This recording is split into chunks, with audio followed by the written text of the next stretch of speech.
What's up, guys? It's Molly. I'm here today to bring you a channeled reading. I'm just waiting for my coffee to finish brewing. It is 5:16 a.m. It's super early. Yeah, I just woke up. Yeah. So, Spirit went on my computer just shut down. So while we're waiting for that to start up, let's talk about triangulation. So we're learning about narcissist abuse.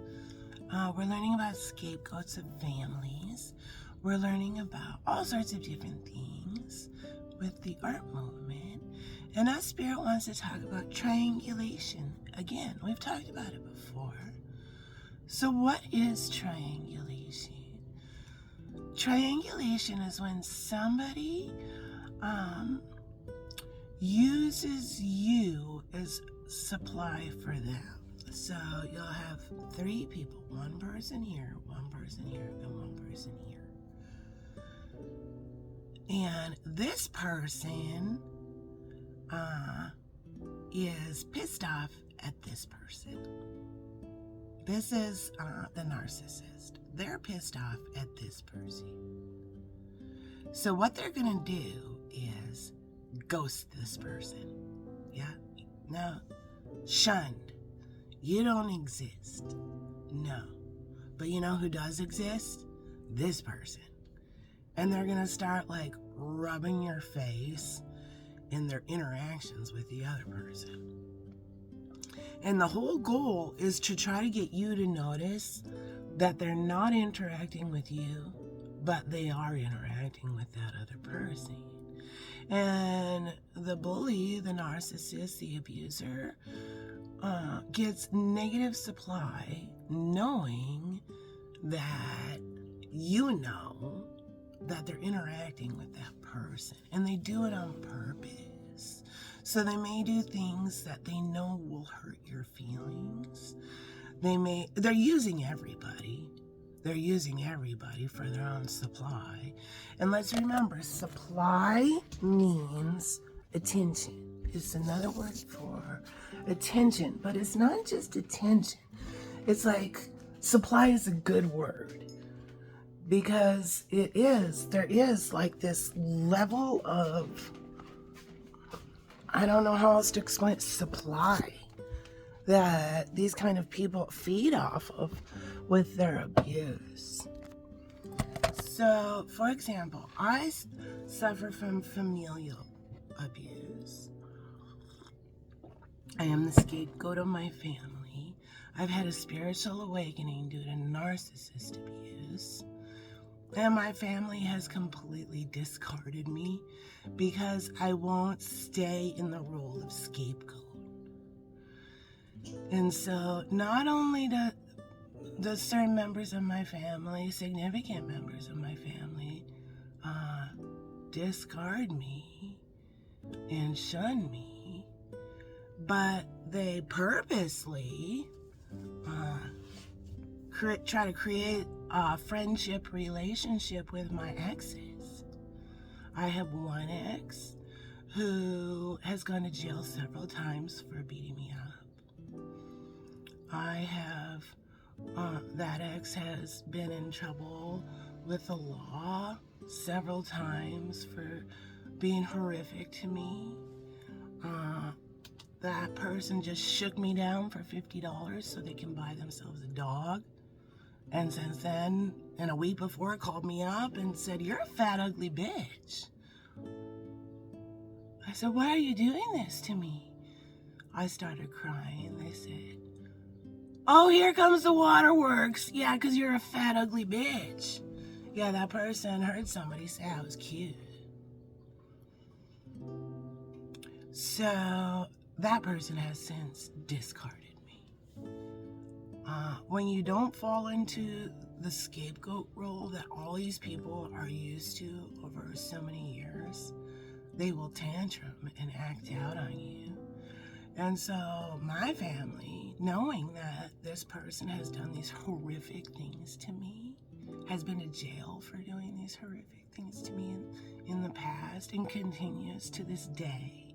I haven't dated this person for 17 years. My family is Facebook friends with this person. They comment on their stuff all the time, compliment them. Yeah, that person shook me down for $50. They said they would shoot themselves in the head if I don't give them my $50. And then went and bought a dog the next day with that money. Yeah, my family comments on how cute their dog is. My other ex had an affair. Yeah, completely blew up my marriage. Yeah. They invite that person now to family events. Anything, anybody but me. And so it's really painful. It's really lonely. It's really insidious, and it's purposeful. And it can be horrific. It's absolutely horrific. It is. To know that people who are supposed to love you, like, enjoy hurting you. Enjoy shunning you. Hanging up on you. Not letting you speak up for yourself. If you try to speak up for you, they can tell you everything you've done wrong. If you try to, like, communicate, well, this is why. They say, no, see, you can't move forward. No, all you want to do is fight. No, done what? Done. Hang up on you. I tell my family, yeah, who accepts that my daughter is autistic. I sit down, I try to talk to them. Yeah. I say to my sister, hey, I'm autistic. Here's the deal. My sister says, bullshit, prove it. Yeah, my sister don't talk to me no more.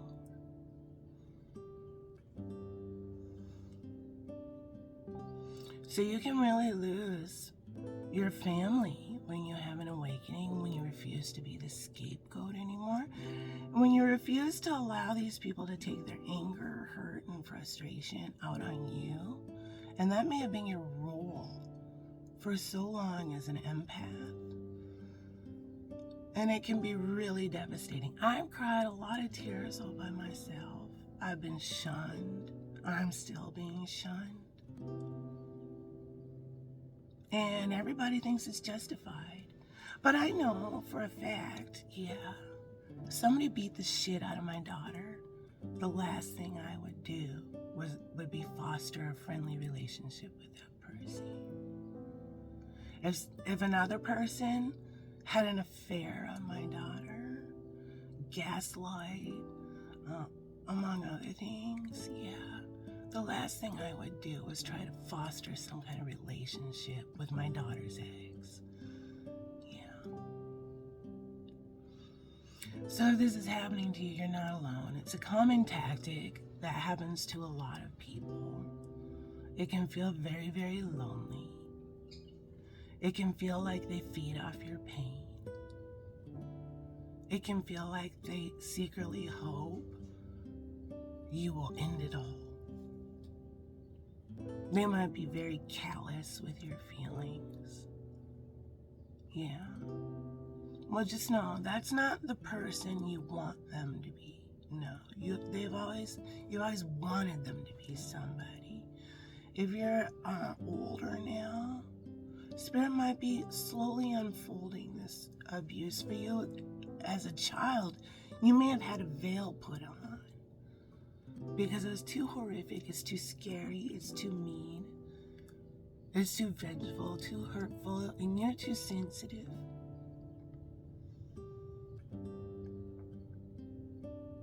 If you refuse to be the scapegoat anymore, they will act out on you. They will get nasty and then totally discard you. And just know, it's not you. It's fucking them. It is. That's abnormal behavior to do to somebody. Totally abnormal behavior. And it's a common thing that's done. It's so common that there's there's a word for it, triangulation and discard. So Spirit wants us to learn about the narcissistic discard, because it'll blow your mind how fast these people will just throw you away when you stop serving as a receptacle for their tantrums. They're horrible things that they say to you without a worthy apology. So a worthy apology, we have to remember, a worthy apology is not screaming, "I'm sorry, we're moving forward." Yeah, pterodactyl style. No. A worthy apology is taking the time to really think about how you hurt somebody. And then you sit across from that person, or be on a phone, or write it out in a letter, or however you do it, and say, there's bullet points to an apology. And if those bullet points aren't there, yeah, that's a bullshit apology. And this is how you give a proper apology. Hey, you, yeah, I'm really sorry. Yeah, I've been thinking about blank, what I've done. And I understand that I caused you a whole bunch of pain. A whole bunch of pain. And I feel horrible for doing that to you. I want you to know that your pain is not in vain. No. I promise you, I've learned a lesson out of this, and I will never do that to another person. Like, I promise you, the pain I caused you is not in vain. I learned a lesson out of this. And I'm really sorry. Will you forgive me? I promise I will never do this to another person again. Yeah, that's an apology. But you probably won't get a worthy apology, because a narcissist will do anything but give you a worthy apology. They'll discard you out of their life before they'll self-reflect on how horrible, cruel, and mean they are to you. And they won't apologize. They'll do the opposite. They'll start smearing you. They'll totally discard you. So if this resonates with you, just know you're not alone.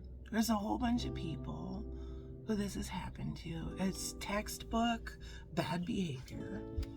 Such textbook bad behavior that there's names for these moves.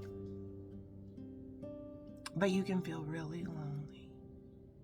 And you can feel like you've lost everything. And that's whatever demons that are, inside these people, forcing them to be cruel and mean to somebody they're supposed to love, show no compassion, no understanding, ridicule and makeup. Yeah, just know that person's got a fucking demon, and the demon is in charge right now. And it's time for you to go find your soul family. Because your soul family would never disrespect you like that. They would never try to hurt you for their own, narcissistic gain. They would never buddy up with people who punched you in the face and knocked you out several times. Went to jail several times. I've never been to jail, no.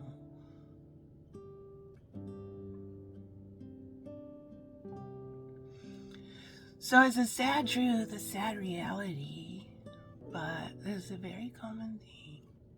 So I'm going to put a clip about the narcissistic discard, because they'll do all that, and then they'll fucking throw you away and not talk to you anymore.